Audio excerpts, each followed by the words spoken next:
Were going to think about me dying. I was like mostly thinking that they were going to be disappointed that I let this happen to me with this guy. A woman nearly killed by her former casino floor supervisor, breaking her silence on her employer she says failed her.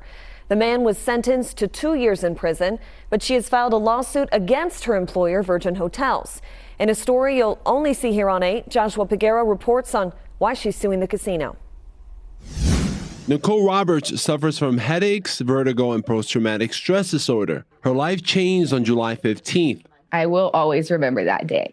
It's a day when her former game floor supervisor, Fausto Pozuelo Sarria, showed up to her home. Roberts was a car dealer at Virgin. The two began dating within weeks after she started in January of 2024.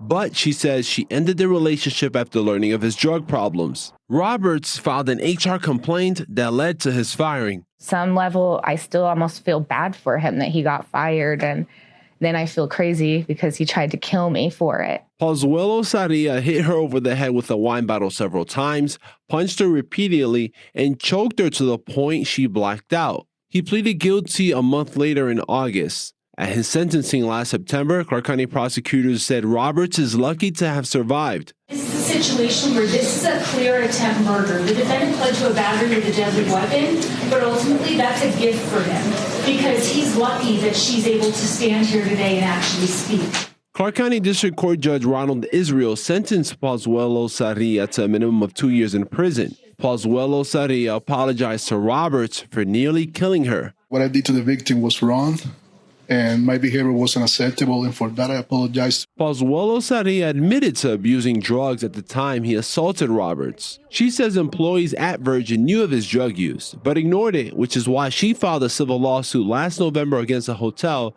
seeking $5 million in damages. Their negligence in ignoring all of these other little factors and made it so I almost got murdered. She hasn't returned to work at Virgin since the attack. Joshua Peguero, 8 News Now. Now, Virgin Hotels has in the past not responded to our request for comment.